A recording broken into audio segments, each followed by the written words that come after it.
আসসালামু আলাইকুম সুপ্রিয় দর্শক, আমি মনিরা মুন্নি, মনিরা কুকিং চ্যানেল থেকে বলছি।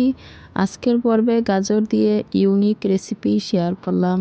দেখতেই পাইতেছেন এখানে গাজরগুলো আমি স্কিনটা ছাড়িয়ে নিয়েছি। এখন ছোট করে কেটে স্টিনারে নিয়ে নিয়েছি। আগে থেকে পাতিলে পর্যাপ্ত পরিমাণ পানি দিয়ে ফুটিয়ে নিয়ে স্ট্যান্ডারটা পাতিলের উপর বসিয়ে দিলাম। এরপর ঢাকনা দিয়ে ঢেকে 8 থেকে 10 মিনিট ভাপ দিয়ে ঢাকনাটা তুলে নিলাম। এখন একটি কাঁটা চামচের সাহায্যে দেখে নিলাম সেদ্ধ হয়েছে কিনা। এরপরে ঠান্ডা করে ব্লেন্ডার জারে দিয়ে ব্লেন্ডার জারের মুখ বন্ধ করে ব্লেন্ডার করে নিয়েছি। দেখতেই পাইতেছেন ব্লেন্ডার করে নিয়ে এখন একটি বাটিতে ট্রান্সফার করে নিব।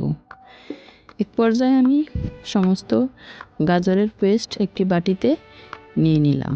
যে যেখান থেকে আমার ভিডিওটি দেখছেন দেখতে থাকুন। দেখতে দেখতে এক সময় ভালো লাগা ভালোবাসা হয়ে যাবে। ও আমার নতুন বন্ধু আছেন যারা আমার চ্যানেলটি সাবস্ক্রাইব করে বেল আইকন বাজিয়ে দিবেন, যাতে আমার নতুন ভিডিও সবার আগে আপনার কাছে পৌঁছে যায়।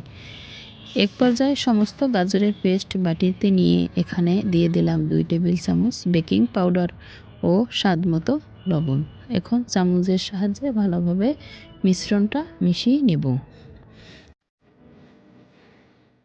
একটি লাইক দিয়ে কমেন্ট করে আপনার মূল্যবান মতামত জানিয়ে দিতে পারেন। আপনার একটি লাইক ও কমেন্ট আমাকে নতুন আরেকটি ভিডিও বানাতে উৎসাহিত করে। দেখতেই পাইতেছেন এখানে আমি 1 কাপ আটা নিয়েছি।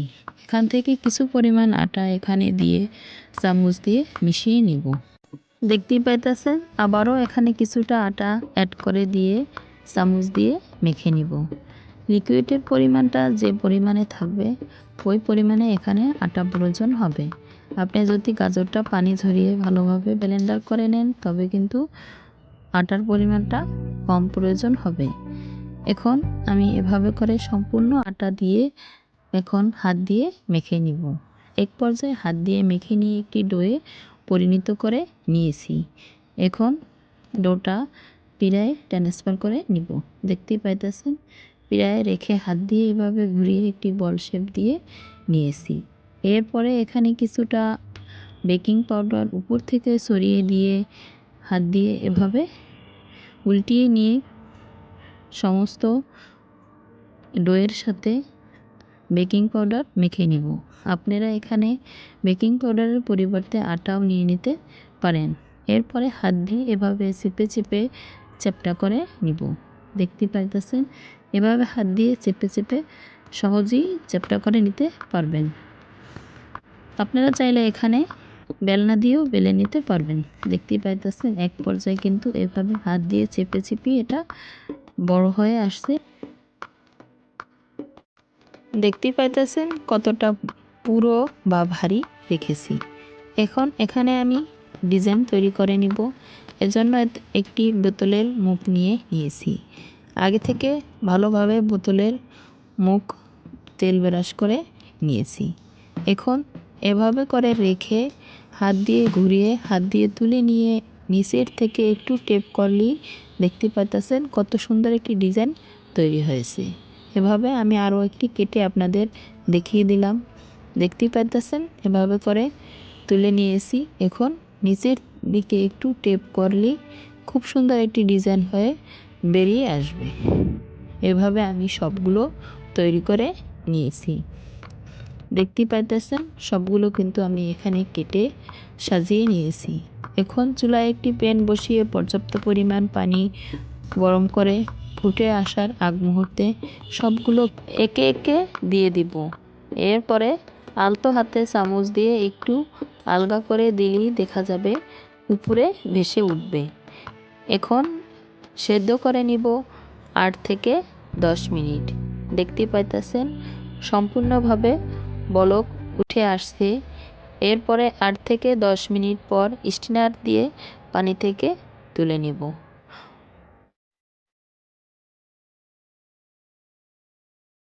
এখন সবগুলো আমি স্টিনারে তুলে নিয়েছি। এরপরে চুলায় একটি প্যান বসিয়ে পর্যাপ্ত পরিমাণ গরম করে নিয়েছি। এখন এখানে কিছুটা বাটার বাটিতে নিয়েছি, সেটা গরম প্যানে অ্যাড করে নিব। এরপরে নাড়াচাড়া করে বাটারটা গলিয়ে নিব। এ পর্যায়ে কিন্তু খেয়াল রাখবেন চুলার আঁচ হালকা টু মিডিয়াম আঁচে রেখে দিতে হবে। দেখতে পাইতেছেন এভাবে অনবরত নাড়াচাড়া করে বাটারটা গলিয়ে নিয়েছি। এখন এখানে অ্যাড করে দিব কিছুটা পানি অ্যাড করে দিয়ে আবারও নাড়াচাড়া করে মিশিয়ে নিয়ে এরপরে এখানে অ্যাড করে দিব 1 টেবিল চামচ বেকিং পাউডার অ্যাড করে দিয়ে আবারও নাড়াচাড়া করে মিশিয়ে নিব। দেখা যাবে এক পর্যায়ে পানিটা শুকিয়ে আসবে। এরপরে আবারও এখানে কিছুটা পানি অ্যাড করে দিব।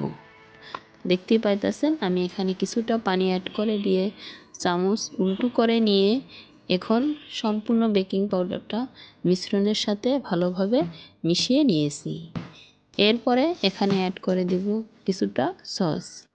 এই রেসিপিটা কিন্তু আমরা বাইরে খেয়ে থাকি অনেক টাকা খরচা করে, তবে বাসায় তৈরি করে খেতে কিন্তু খুবই খরচ কম হয় এবং স্বাস্থ্যকরও হয়।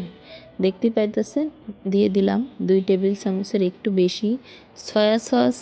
এখন অ্যাড করে দিলাম 2 টেবিল চামচের একটু বেশি চিলি সস। এখন আবারও উপকরণগুলো মিশিয়ে নিয়ে অ্যাড করে দিব 3 টেবিল চামচের মতো টমেটো সস। এখন আবারও অনবরত নাড়াচাড়া করে সমস্ত উপকরণ মিশিয়ে নিয়ে গাজরের তৈরি নাস্তাটা এখানে অ্যাড করে দিব। দেখতে পাইতেছেন এখন ঠান্ডা করে নিয়ে এখানে অ্যাড করে দিয়ে আবারও অনবরত নাড়াচাড়া করে সমস্ত উপকরণের সাথে মিশিয়ে নিয়ে 3 থেকে 4 মিনিট হালকা আঁচে রান্না করে নিয়ে সুন্দর একটি কালার চলে আসলে চুলা থেকে নামিয়ে নিতে হবে।